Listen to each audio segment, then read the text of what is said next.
Music, dance, theater.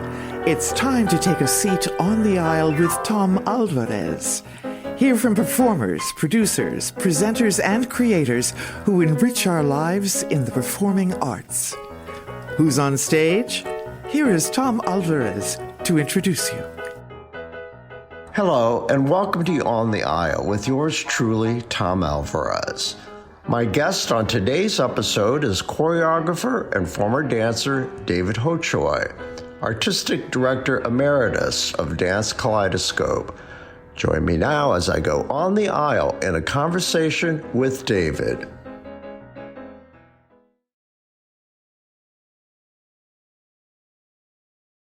Welcome to On the Aisle, David. I couldn't do this show without having you on at some point. Hopefully you've been keeping track of some of my guests and who I have on. So, I couldn't do this show without you. So thank you for coming on. Well, thank you for having me, Tom. Yeah, really nice. So what a cliche, but I can't think of any other description but the legendary David Hochoy. How's it feel to be a legendary? Actually, you were a living legend.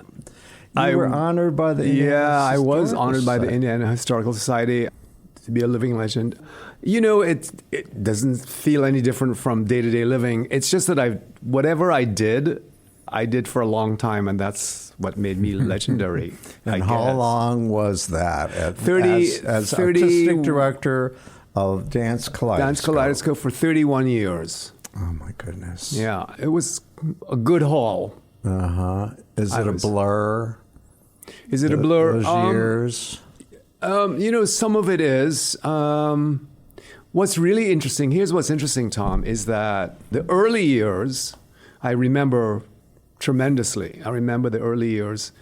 And then, of course, I remember the immediately later years. The middle years kind of go into a blur because it's the middle. And so many things were happening at that time, going to Oregon Shakespeare Festival every summer and all of that 9/11 and, everything that was... The backdrop. Yeah. But I do remember my early years because, I met you immediately when I first came here, but I remember what our little town was like. I remember you getting really upset when I called Indianapolis a little town.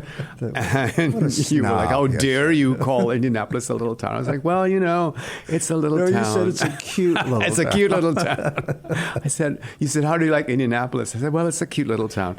From the guy who toured the world with Martha Graham. Right. And so... But it was, when people ask me why I still live in Indianapolis, I tell them because it's a great place to live. Everything is reachable. You get into your car and in 20 minutes you can be anywhere. People are friendly. I love where I live. I can walk on my sidewalk and go for walks around the block, plant a garden. And, having lived in New York for 16 years, I knew that I didn't want to get older in that kind of a metropolis where it's so busy and everybody's just struggling so hard just to survive. Mm-hmm. So it's really, I love living here. My friends who are my family are here, and so I love it. And I still have a little bit of use. My friend Victoria Luris has invited me to teach at the ballet, the Indianapolis Ballet, so I've been teaching there once a week, and that's very exciting for me, and also for the past... Think of the timing of that. The Victoria's Company, Indianapolis Ballet, for those who don't know what we're talking about, it's flourishing. It is. And it took a while, as you know, and yet this would happen at the time that you're ending one part of your career and going into another. I love working with younger people, and I just finished a 4-week stint teaching at Butler University. Mm-hmm. So it's always really nice to teach young people and try to pass on the wisdom that I learned from the many years I spent with Martha Graham, and also a lot of wisdom being the artistic director of Dance Kaleidoscope, being an artistic director. There's so much to cover with you, the ground. But for those who don't know, for those who've been living under a rock all these years, give me a thumbnail sketch of your background for those. So I grew up in the West Indies in a small island called Trinidad. Not so small, one of the larger Caribbean islands. I went to college to study pre-med, changed in the middle to theater, started dancing, Went to New York with a dream, got a job as a waiter, got a scholarship at Alvin Ailey, worked hard, got into a few national companies, and then finally, after auditioning 3 times and I thought my hopes were going to be dashed, finally got into Martha Graham's company, and it changed my life because one of the last generation of dancers to work with Martha when she was still creating, and toured the world with Martha Graham, and then unbelievably left New York, which I thought was the center of civilization at that point, and taught in college for a couple of years at Texas Christian University, and then came here when Dance Kaleidoscope offered me the job of being the artistic director in 1991, and then did that job for 31 years. And why Indianapolis at that time in this particular company? What was your thinking process? You know, I had gotten out of New York because I really didn't want to get older in New York. I didn't want to grow older in such a, as I said, such a hard city to grow older in. And I had been teaching in university, which was a really great place for me to kind of redefine myself. I reinvented myself teaching in university because there were many questions I had to ask of myself, like what's important to me? What do I really think is important? But I knew that the university life was not for me, so I started sending my resume out again, and Dance Kaleidoscope was one of the places that offered me a job. And I always wanted to get back in what I call the arena, which is the real world of theater, as opposed to academia.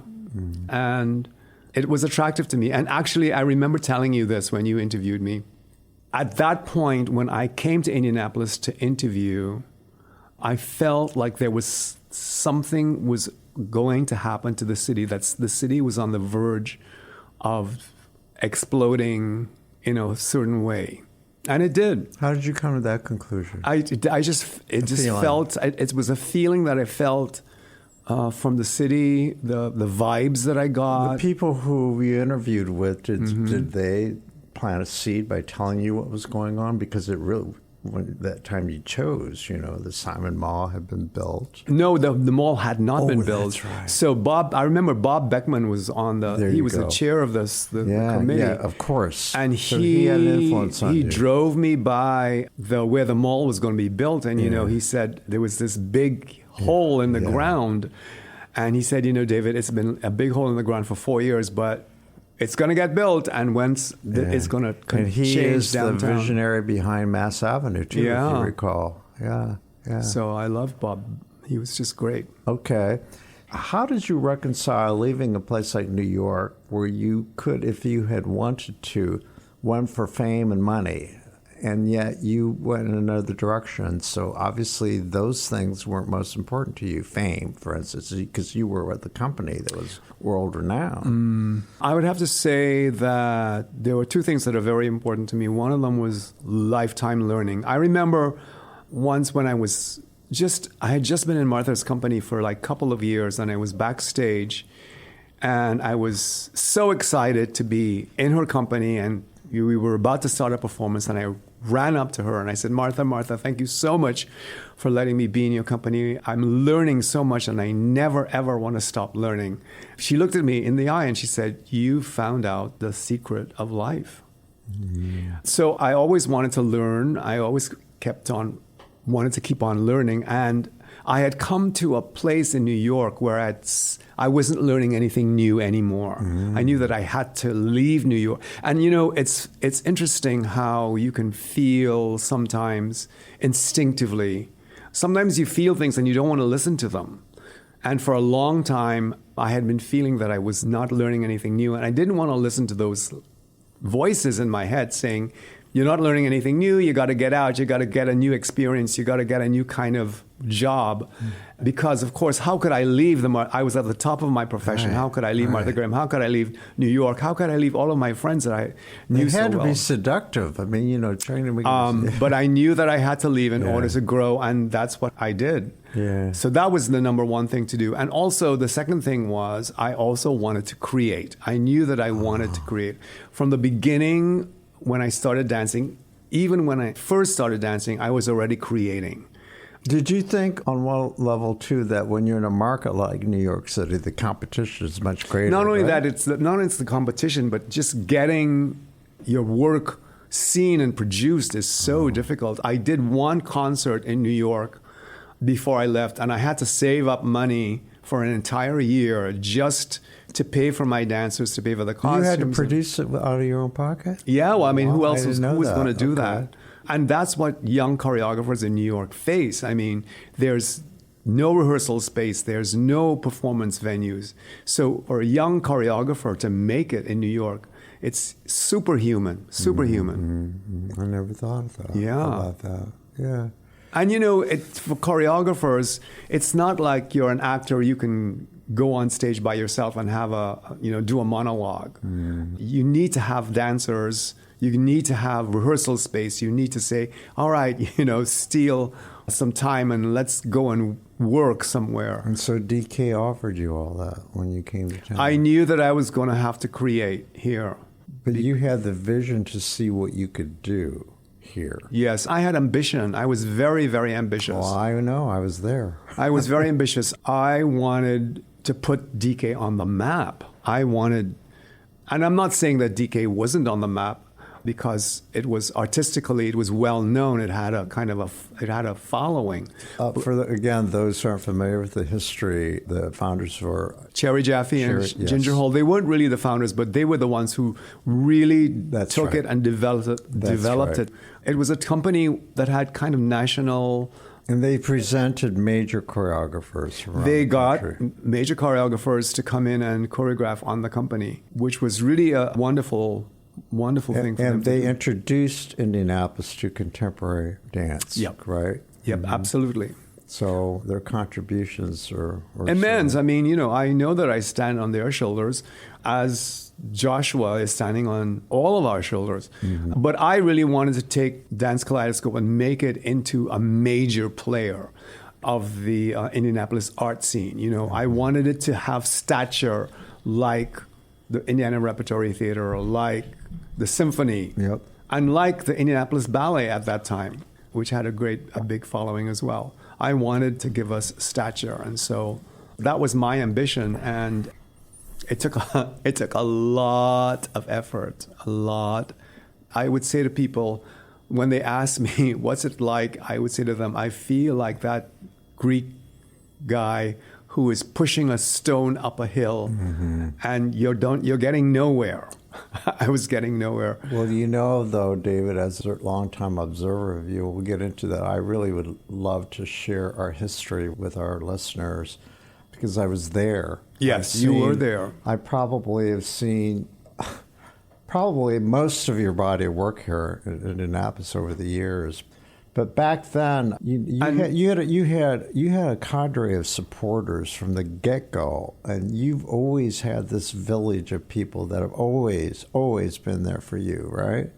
Board members, audiences, supporters. I had people who really wanted to see us succeed. The one thing we didn't have, Tom, was money. We had no money. We were poor. We had no money for anything. And so I just didn't know where there was going to be money to pay the dancers sometimes.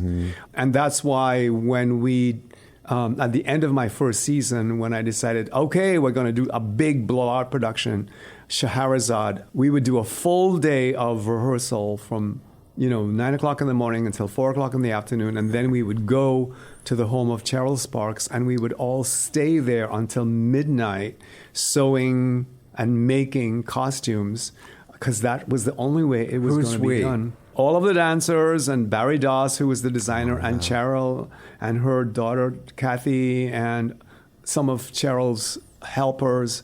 But we would stay there until midnight, and Cheryl would make a big pot of chili, and so that we could have something to eat for dinner. But the costumes would never get made unless we all did them ourselves, and watching you over the years, you also learned the business of not-for-profit, and you learned how to fundraise. Yes, we learned how to fundraise, and we also, I do have to say that a very pivotal person in Dance Kaleidoscope's development was Crystal Tahan. Of course. She In 1995, I choreographed Carmina Burana, and she brought 16 people to the premiere because, she knew the music because it's a German composer. And at intermission, she came out and she talked to our managing director, and she said very authoritatively, "Come to my office tomorrow. I want to start supporting you." Oh, wow. Music to one's ears, a fundraiser's ears. Yeah, and she didn't start big right away. I mean, she started small, but the great thing about Crystal's support was that her network of people was tremendous. Like, she brought Sidney Terrell, who was the CEO of Lilly Corporation at that point, to a performance of Carmina Burana. And he said to me afterwards, "So how much does Lilly give you every year?" And I said, "Nothing." I said, "We've been trying to get Lilly to give us something every year, but you always tell us that your giving is filled up and you can't give us anything." He said, "Come see me tomorrow. That's going to change." I love that. And it did.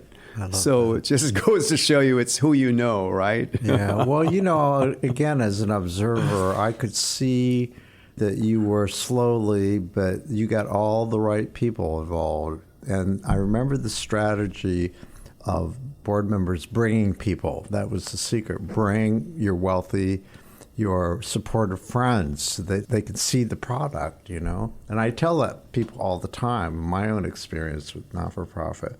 Bring people, invite people. Right. Comp for a while, do whatever you have, but get them in the seats and then show them your product. It's pretty simple. Because for a long time we would always say, Dance Kaleidoscope is Indianapolis's best kept secret, right? And then it became, where you want to be, the darlings of the arts community, and you guys became the darlings. We did. Because of that, and because we did so many collaborations with so many different arts organizations, we collaborated with everybody. I mean, you name them, we collaborated. And that people began to understand that foundations really wanted people to collaborate. They did. Because the same people wanted a piece of the pie, and funders were overwhelmed with requests. They said, "Hey, you guys, why don't you start working together? And it's better investment, right?"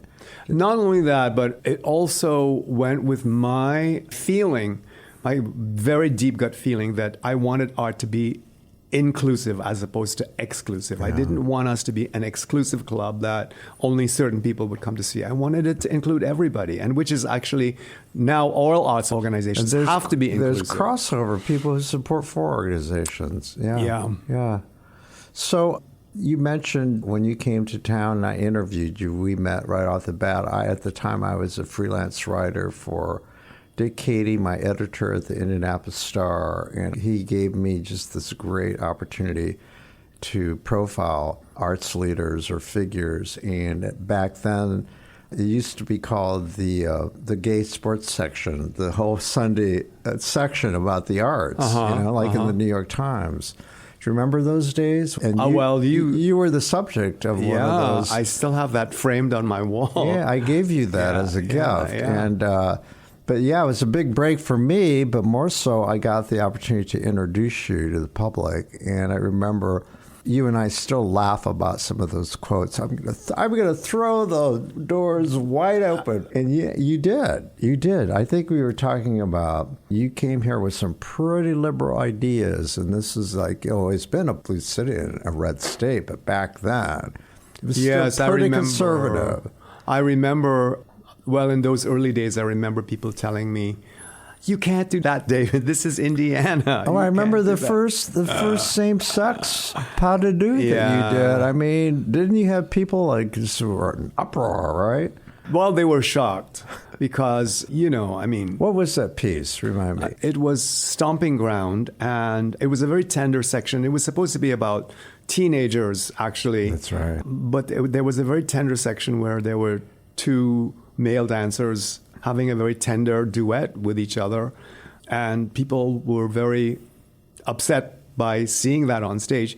But I always believed that I needed to show that because representation is so important. And actually, I remember telling the chair of the search committee, I'm sorry, it wasn't Bob Beckman, it was a wonderful woman named Carol Darst. Before I left Indianapolis, I said, "Carol, there's one last thing I have to tell you. And she said, what is that? And I said, I'm gay. And she said, I don't think that's going to make a difference to the committee. And I said, it's going to make a difference to the work that I do. So you should know that. But they still It informs my work.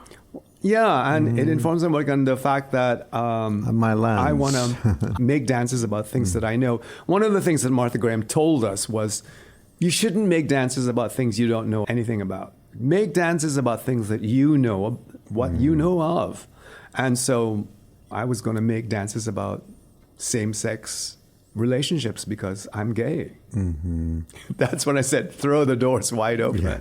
Did Right. you come out wherever back you are. then? Did you get pushback from your board or anybody in the organization? Believe it or not, they believed in you. No, I didn't. The board really believed in me, and actually there were a few gay people on the board. Oh yeah. Hands up. Yes. But believe it or not, one of the pushbacks that I got was not from that, but I'll tell you this funny story.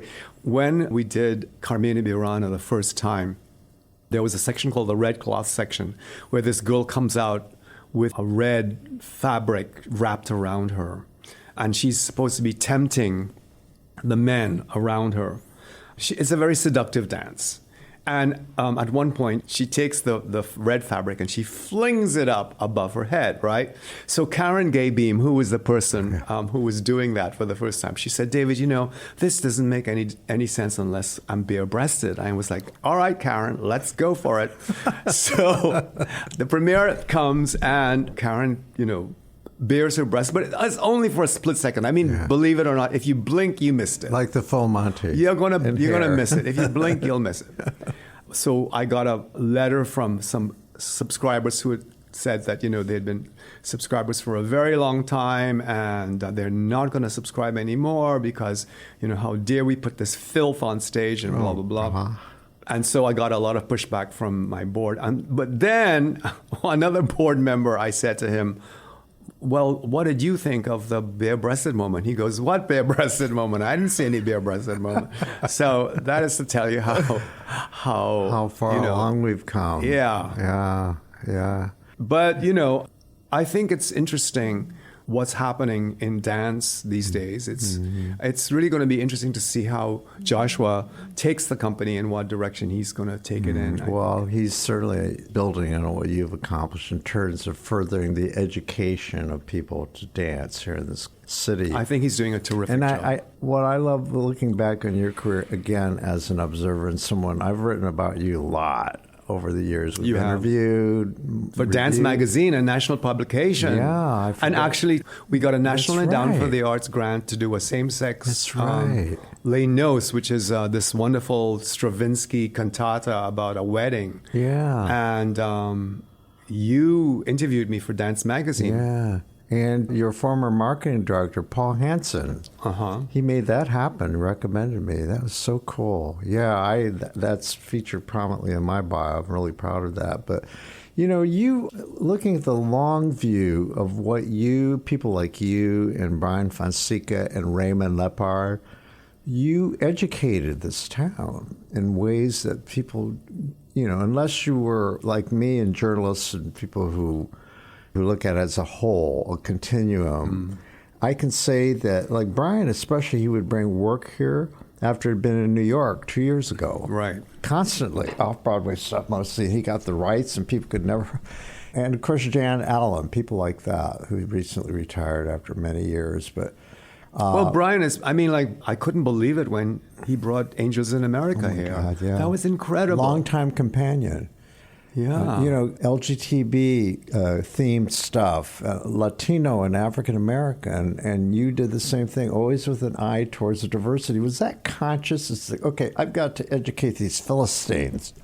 It wasn't about education. Expose them. It was really about what I would say inclusivity. Yeah. Was that conscious though in your brain? Okay, what can I do to open people's minds? And so you created material, or if you will, content. So I want to talk a little bit about the role of the artist. Yes. I mean, the role of the artist is always to have you look at things in a different way. The role of the artist is to break down the status quo. You think that this is beautiful, and the role of the artist is to say, here's another way of looking at it. That's why the great artists like Picasso, they're the ones who, before Picasso, you looked at art a certain way and you thought, okay, that was beautiful, that was beautiful, that was beautiful. So the role of the artist is to say, you look at certain things a certain way, but I'm going to have you look at it a different way and see what you think. And shake things up. Shake things up. And sometimes it's hard because sometimes you're not popular because people don't like it. Mm-hmm. I mean, actually, when Picasso first started painting his Cubist period, I mean, people didn't like it. And who were some of the legendary dancers who did it as well? Dancers. Well, Nijinsky. Martha, of course. Martha Graham is considered the genius of the 20th century because before her, everything had to be pretty. And Martha Graham said, I can be ugly and I can still be beautiful. I'm going to be ugly, and so I can dance about greed and anger and passion and murder, and you're going to like it. Yeah. Martha Graham, that name, her reputation, her status looms large in our culture, and you were there and you knew her and you had a relationship with her. I can't conceive how you take that all in and what that means to you. I mean, I don't know that people ask you this all the time, but what was it like? Working at the time, did you oh my God, I'm sitting at the feet of an icon? It wasn't like that, right? You were just... No, because she was very demanding. I mean, yes, she was a legend when I was working with her, but you have to go through the day-to-day, the daily grind of work. And so she comes into the studio, you're a dancer, and she goes, do this. Mm-hmm. And the thing that's interesting about working with somebody of Martha Graham's stature is that you don't even dream about saying no to her. You would never dream about saying no. She goes jump up and down 500 times. Okay, Martha, I'll do that. Right. Let's go. Stand on your head and turn around. Yes, of course I can do that. So, whatever she wanted you to do, you would do it. And she was just very, very, very demanding. Mm-hmm. But by living up to her demands, we became fantastic creatures. Mm-hmm. Athletes of God, as she would call us. Well, as you know, any artist worth their snuff has ego. Successful people have egos, but then you have to learn how to temper that so you don't think you don't become entitled, you don't become just like this mean, awful person. What was her ego like? How was that reflected? So she was very self-interested. She was very interested in herself and in her own self-absorbed. Yeah, I wouldn't say she's self-absorbed. She was interested in her own process, but she was very, very, very insecure about her abilities as an artist. And, what was really interesting was that even at the age of 88, 89, when I was working with her, she'd be creating a new work and she'd still get nervous about whether it was any good or not. And a lot of the times she would take it out on us, the dancers. So we always knew that on the day that a work was to premiere, that she would really, she would tell us how horrible we were and that none of us was a good dancer. And we were like, oh, yes, it's just the old lady. She's just being very nervous.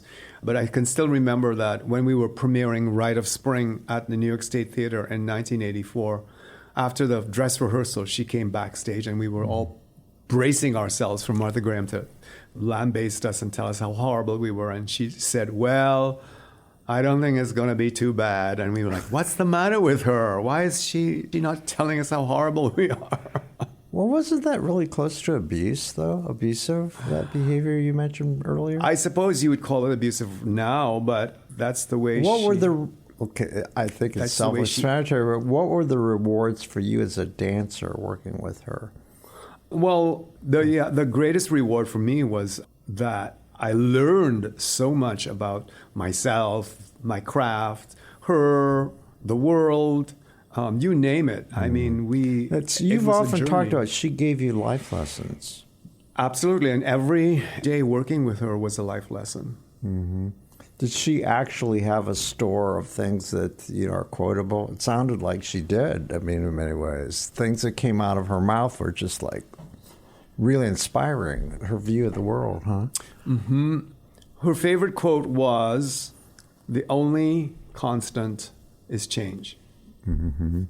And actually, I remember this would always give me a chuckle. I remember once a reporter asked her, "Martha, where do you think modern dance is going now?"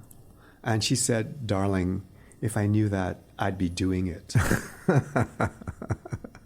So she had a wet. She did. Yeah. She did. Did she suffer fools? Well, I think I know the answer to that. A little. Yeah. Well, she knew that there were lots of different kinds of people. Mm-hmm. And, there were so many different kinds of people in her company. Now, people ask me what it was like being in her company. Mm-hmm. And I do have to say that she operated that company like it was the court of an empress. It really was. Mm-hmm. She was the center of the universe. She had an inner circle, and only certain people were allowed in that inner circle. And then there was an outer circle that more people could be admitted. But it was definitely hierarchy. I mean, it was really, really like the court of an empress. Like any court, though, I'm sure there were sycophants all about. And lots of intrigue all the time, Buzz, buzz, buzz, buzz, buzz. Lots and lots and lots of intrigue. Well, don't be modest. You were in that inner circle, weren't you? I was. I was able to. And only because, for two reasons. One of them was that I really, really wanted to get to know her personally. One of my goals when I got into the company was I really wanted to get to know Martha well. So what I would do is on Saturday afternoons when the company wasn't working, I would ask if I could go visit her. And I would spend Saturday afternoons in her apartment, and where we'd be talking about choreography, life, whatever. So she was truly a mentor. She was. But the second thing, the reason why she allowed me to get close to her is because she always loved Asians. She, when she was growing up in California and she went to the Denishon School, Orientalia was a big thing. And so... Orientalia? Orientalia. Orientalia. It's really quite interesting. Look Judaica? It is. Well, it was a cultural... It was a cultural movement in the 1910s, and maybe started by the Ballet Russe bringing all of these Oriental subjects to Europe, but people were mad for anything Oriental, Oriental decor, lamps, fashion, whatever.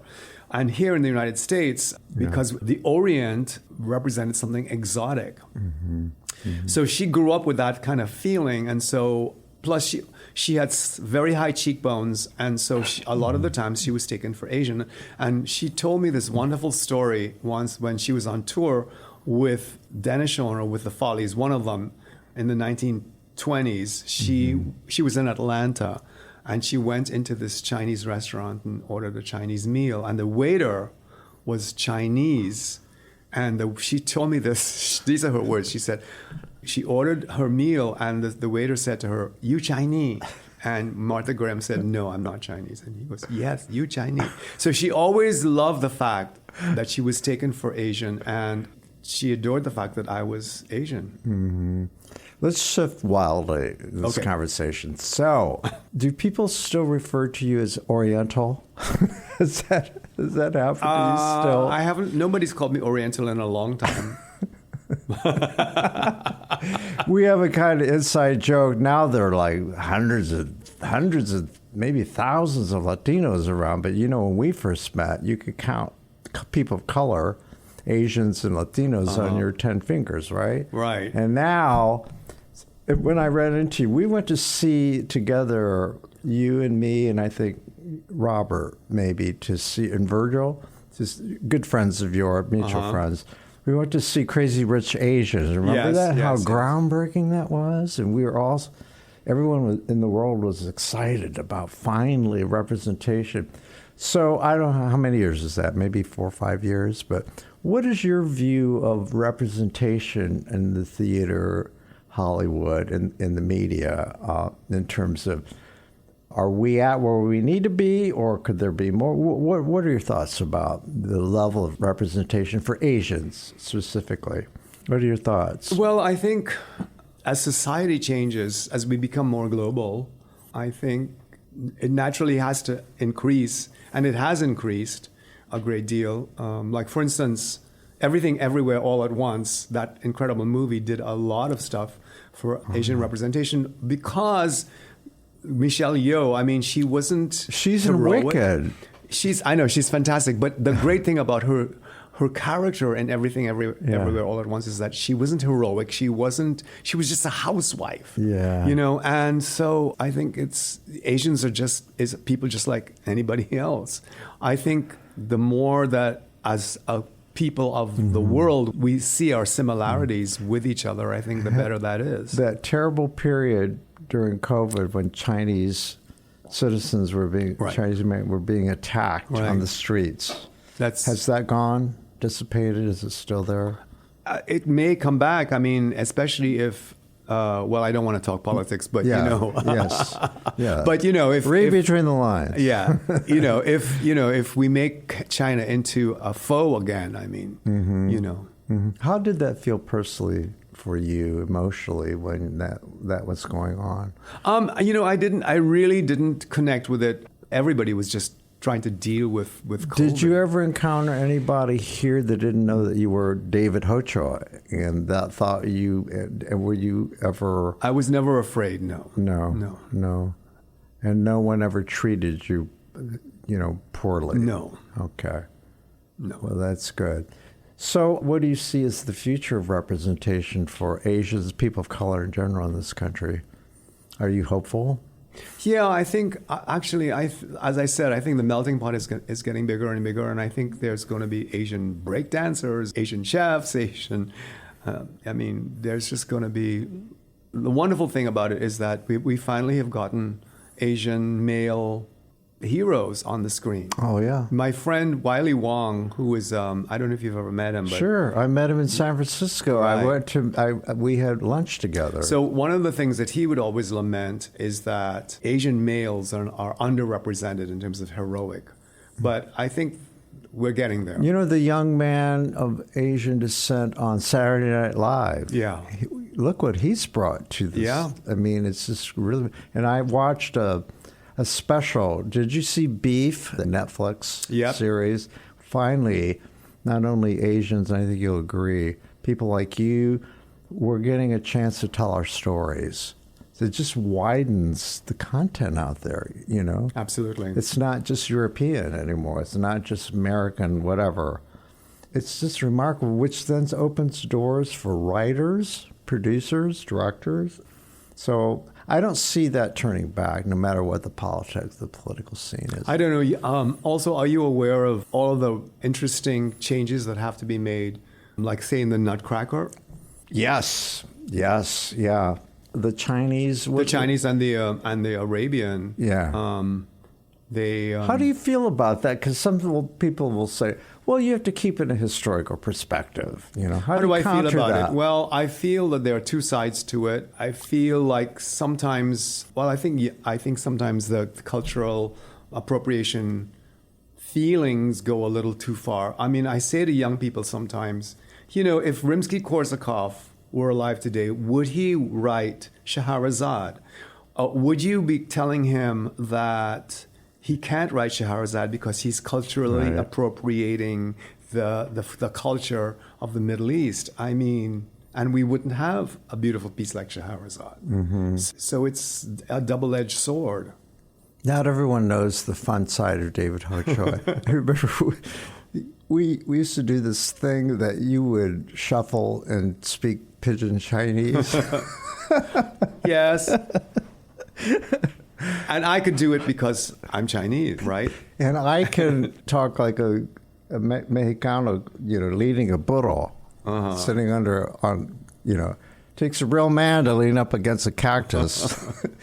But, you know, I mean, on the other hand, it's really, really nice to be aware that we do not always want to live in those stereotypes, because those stereotypes are pretty nasty, you know. You know, at putting my critic's hat, I have to tell you how incredibly inspiring it was to see Beef and Board Dinner Theater's production of King and I. I mean, I'd never seen anything like it. Did you see it? I did not. It really was. And everybody was of Asian descent except one of the dancers, one of the little girls, one of the kids.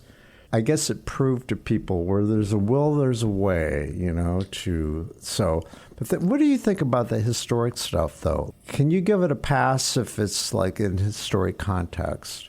Like there's an Asian piece, and Beef and Boards did it once, and I really had to say something as a critic just to point out that, you know, can we still do this, and is it still harmful, or can we just take it for what it is and not get bent out of shape about it? Do you know I think it's good to raise questions.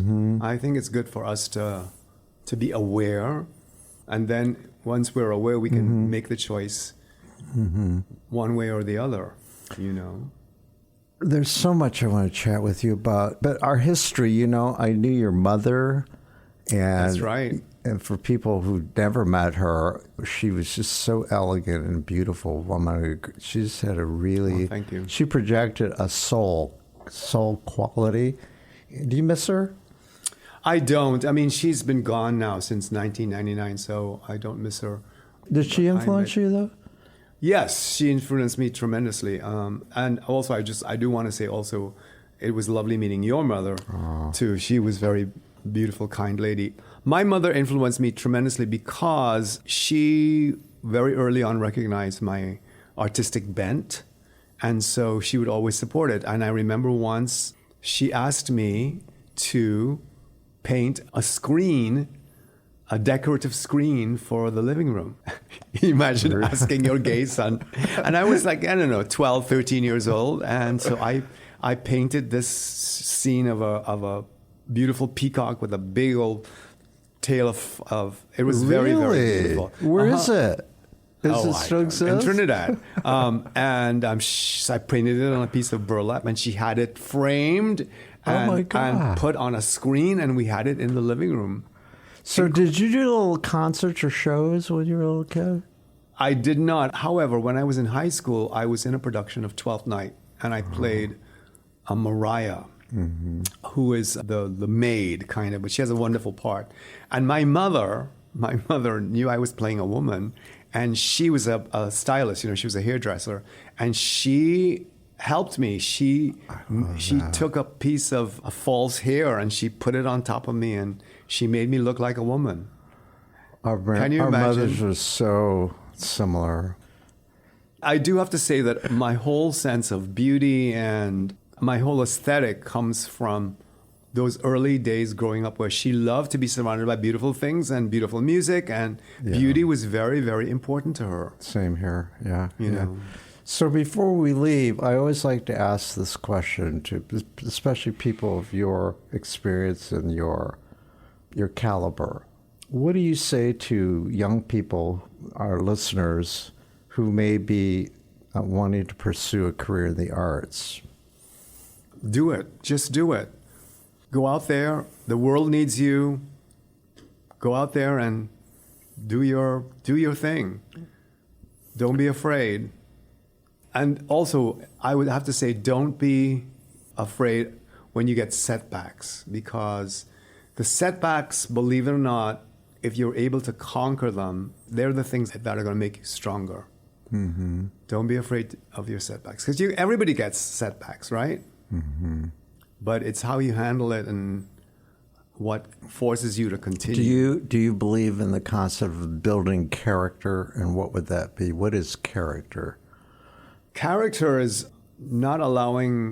character is following your bliss, following your desire, and making sure that you do what you want to do. Mm-hmm. Besides your mother, who were some of your other influences throughout your younger years? And Martha, of course, but... Well, Mr. Balanchine, who was an incredible choreographer in New York City Ballet. And I do have to say that You worked directly with him? Like, did I know that? No. I never worked directly with Balanchine, but I went and I saw a lot of his work. And so his work is very, very inspiring to me. Very, very, very Have you ever produced his stuff? Any of his stuff? Well, I don't produce his stuff, but like Victoria, Yeah. Indianapolis Ballet produces a lot of his stuff. And so... Will you be doing any of his stuff with the ballet company? No, I wouldn't be, but like... In one of the last programs, I had to follow Mr. Balanchine. I mean, there was a Balanchine ballet, and then I was second, and so that was quite daunting. You know, it occurred to me that we haven't talked about this. Let's take a few minutes before we go, but I don't think a lot of people know that you have a master's in theater? Yes. And from Pennsylvania, right? Penn State. Penn State. And you were at one time wanted to be a director before you decided you wanted to be a dancer. What happened? Well, I started studying directing. That's where my master's was in directing at Penn State. But I started dancing at Penn State because of a musical called Carousel, where I started dancing in Carousel. And, you know, when were you one of the townspeople? I was one of the townspeople. I was also one of, you know, the ballet, right? There's a ballet. So I was one of the kids that plays with Louise. Okay.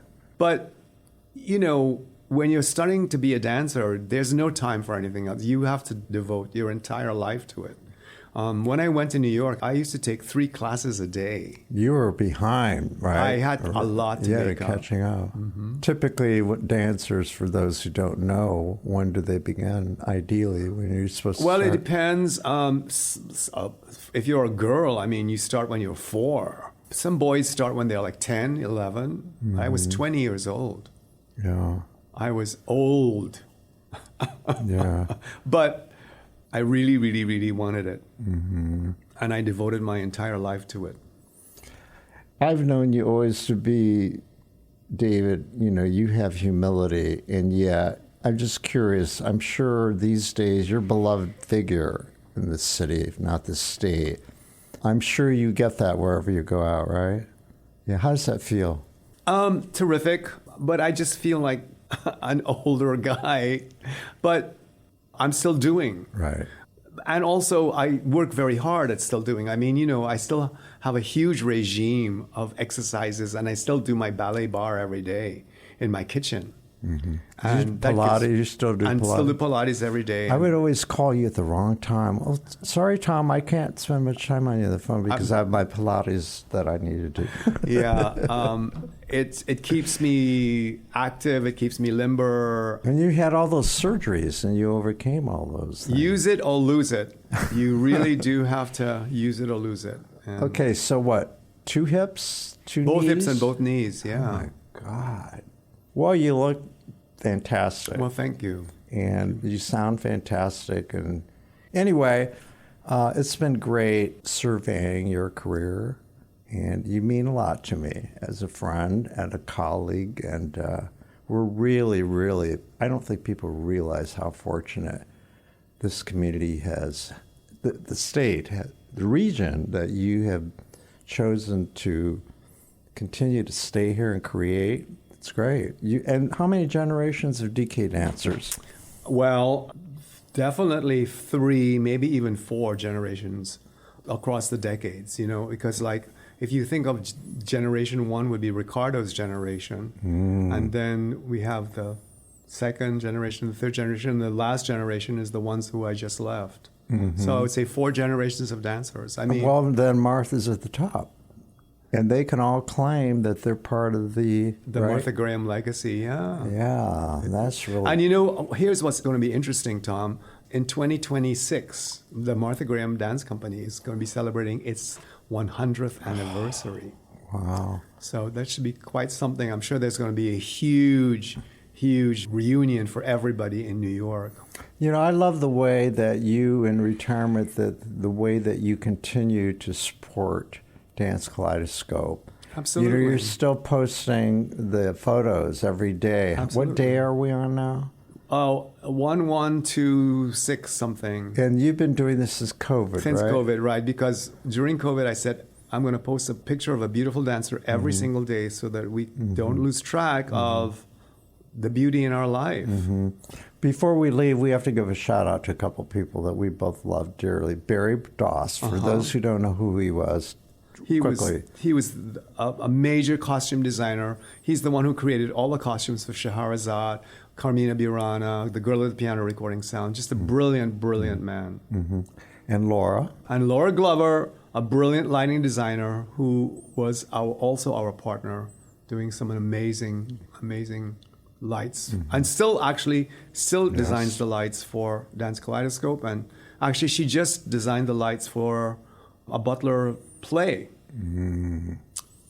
She is a star in this community. Absolutely. Yeah, she's worked with everybody, right? And Drew Endicott? And Drew Endicott, who was a brilliant photographer and whose photographs really defined the image of the company for so many years. The brand, yeah. Yeah. And then Cheryl Sparks. Cheryl Sparks, who was so kind and opened up her basement to us and designed costumes for me and for Dance Kaleidoscope for free of charge. She donated all of her work, all of her designs, all of the fabric, all of the everything. She donated everything. And I want to dedicate this show to our dear mutual friend, the late Marianne Williamson Tobias. Yes, Marianne, who was a brilliant supporter of Dance Kaleidoscope, and she was also a board member. And she was, I don't know if you know this or not, but when we started raising money for our new studio, she was the first person we went to, and she was the first person to say, yes, of course. And for many of us, the last time we saw her on this plane was at your fundraiser. Never forget that. And her tribute to you, do you remember that? Yes, I do remember that. Yeah, she told me how much that meant to her that she was invited to speak at your retirement party. So, and she passed like a couple of weeks later. Yeah, we didn't know a month she was, later. We didn't know she was sick. No. We had no idea. No. She's very private, but she loved your company. I think her granddaughter was training in Chicago. But one of the things that Marianne and we had a secret little joke. There's a step in ballet called pas de chat, which means step of the cat. And she would say, David, I have the most amazing pas de chat. And I was like, all right, Marianne, let's see it. So, and she danced with one of your dances at another fundraiser. Yes, it was Erin. A celebrity, what was it called? Dancing with the Dance Kaleidoscope Stars. Oh my gosh. She really, that took a lot of courage for her to do that, if you recall. Well, she had a beautiful young man to dance with. So. Yeah. Okay, well, you're going to have to come back for part 2. All right. Because we had stuff that we, think about. I should ask him that. I should ask him. So again, thank you. Thank you for having me, Tom. Okay. Our thanks go out to our media sponsor, Urban Times. Urban Times is a monthly news magazine which serves as the official neighborhood newsletter for 16 Indianapolis neighborhoods, offering news about development, arts and entertainment, and from the business community. Who will take center stage on the podcast next? Your seat on the aisle with Tom Alvarez awaits. Follow Tom on Facebook, Instagram, Twitter, and TikTok, and make sure to visit tomalvarez.studio. Watch Tom every other Thursday on Lifestyle Live on Wish TV, and make sure to listen every week here on the All Indiana Podcast Network.